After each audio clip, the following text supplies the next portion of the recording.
If you do the 9 steps that I will show you in this video every single week, your chances of becoming profitable will increase significantly. And to get better as a trader, we will look at how to get better at our mental edge, how do we improve our trading psychology, and also how do we make more money, how do we increase our performance.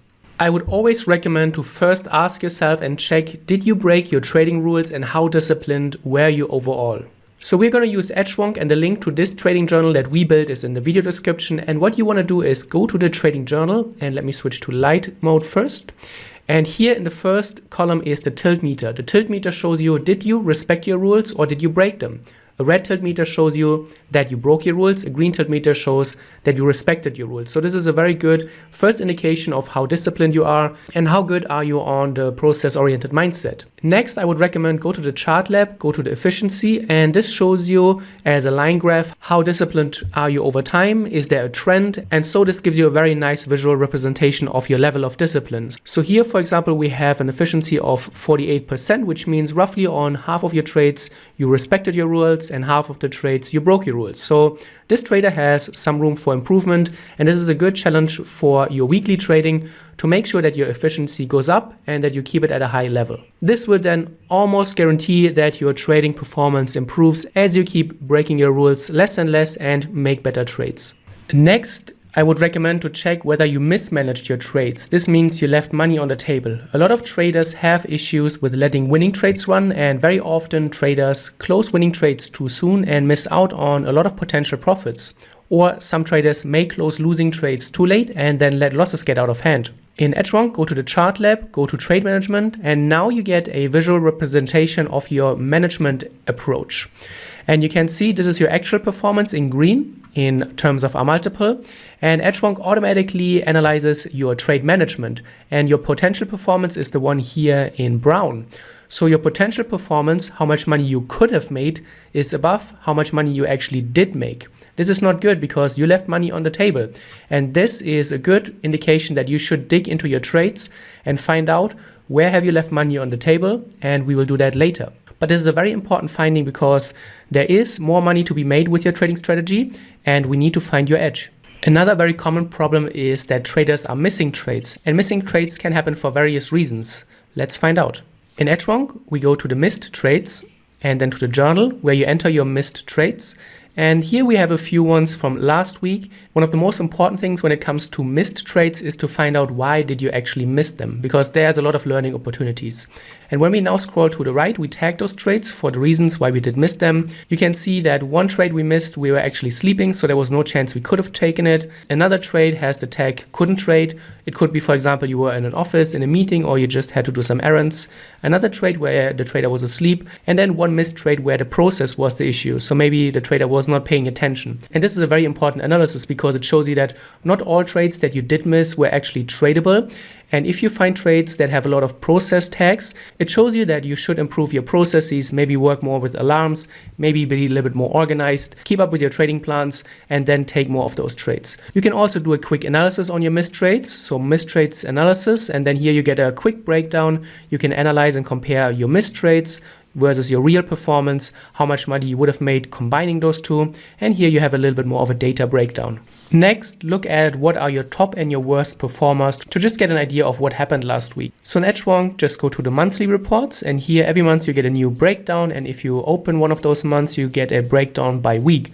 And then you can see you have how many trades did you take, what is the P&L for the week, how much returns did you generate, what is the win rate, the average trade, the profit factor, the R multiples, and so on and so forth. You also get your weekly and your monthly tilt meter, and so you can very nicely get an idea of what actually did happen during that week, and you can follow up month after month, week after week, and see is there an improvement and what is going on. For top and worst performers, you could also go to the chart lab and then analyze, for example, the performance by setups. So when you tag your trades based on the strategies or the setups that you are using, you can very nicely analyze them here by setup name. You can also have a breakdown by time. So what is the best weekday for you? If you're a day trader, you want to look at hour of the day. What is the best hour of the day? When are you overperforming or underperforming? You can also get a breakdown by instrument and see what are best performers on an instrument. You can sort them differently so you get a better breakdown, and you get new insights into your trading and really see what is working and what is not working for you. Looking for outliers is very important because there can be occasions where single trades get out of hand and really do a lot of damage to our trading account, and we need to find that out. Or maybe something goes really well and we also want to find out, because then we may be able to do more of that. So what you could be doing is just go to the journal and then scroll to the right until you find your gain loss and then see what stands out. And you can see there are some trades here which seem to be very large losers. So minus 1% here and minus 1.6%, whereas your average trade is usually much, much lower. This may show you problems with your risk management. Something else to consider is the R performance. So we go to Chart Lab and then to R distribution. And here you can see if you have trades that have a very high negative R, it means that you let your loss get out of hand and you did not execute the stop loss where you initially planned it, but you let the trade run past the stop loss. And this usually leads to huge losses. So this is something that definitely needs to be looked into. If you want to find out and find those trades, you just go to the journal. And here at the top, we have filters for you. And here is the R multiple, for example. So we want to find the big losing trades. We click them here, which is greater than minus 3R. And then we have them here and we can dig deeper into them. What is actually here the cause? And you can see, for example, the entry was sometimes too early, too late. Your exit was not good. The trade management was also not according to the plans. So those trades need a little bit more attention because we want to find out, why did this actually happen? Why did we let the losses get out of hand, so that we can eliminate those issues in the future? Another very interesting thing to analyze and what can sometimes lead to huge aha moments is how much money we could have made if we just would have eliminated those bad trades. So we go to our equity graph here. And this is how our current performance looks like. You can see the trader is slightly profitable, but there's a lot of up and downs. So very inconsistent. So let's look at the R multiple filter. And right now we have all our trades in here. But what would happen if we filter out those trades where we let the loss get out of hand and where we actually did make a very critical mistake? So we open the filter here. And then what we want to do is only look at the trades that are regular sized. So we don't want to have those trades that run past our stop loss. So we will only start ticking the trades after or above minus 1R and all of them that are greater, and then see what would the performance look like. And you can see it's a very dramatic and different picture.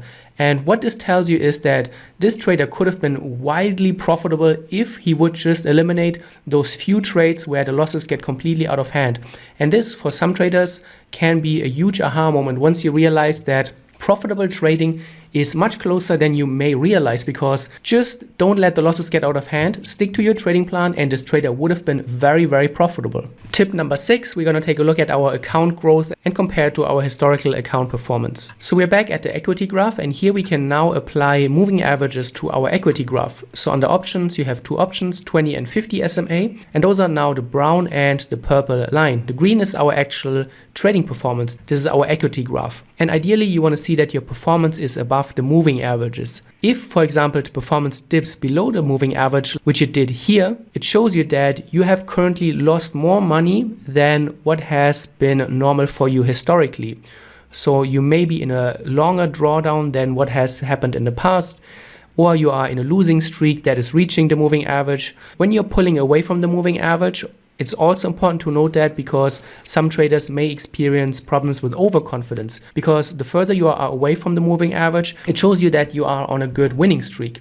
So there are generally three things that you want to look for. Is the performance going below the moving average? Is it going above it? And are we very far away from the moving average as well? Those are very important things that you can check every week, or if you're a day trader, every day, to get an idea of your current performance level. If you're using technical analysis, it's also very important to check how your trades actually look like. In Edgewonk, you can attach 6 screenshots for every single trade, and then they will be shown here in your chart book.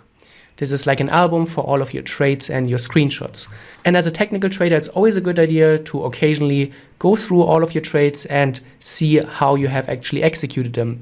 Especially if you come back to trades that you have taken maybe a few months back, you will see often huge progress in your chart analysis and your skills. And this can also be a big confidence boost once you realize that the trades that you have taken a few months back, there were actually some issues and there were reasons why your performance a few months was not that great. And what I have seen a lot of traders struggle with actually recognizing their progress, and they often just see how much further they have to go, but they don't recognize how much progress they already have made. So coming back to your chart book occasionally, every few weeks, every few months, and just going through them, often you will find some really interesting insights. Now let's talk a little bit more about the mental edge and trading psychology.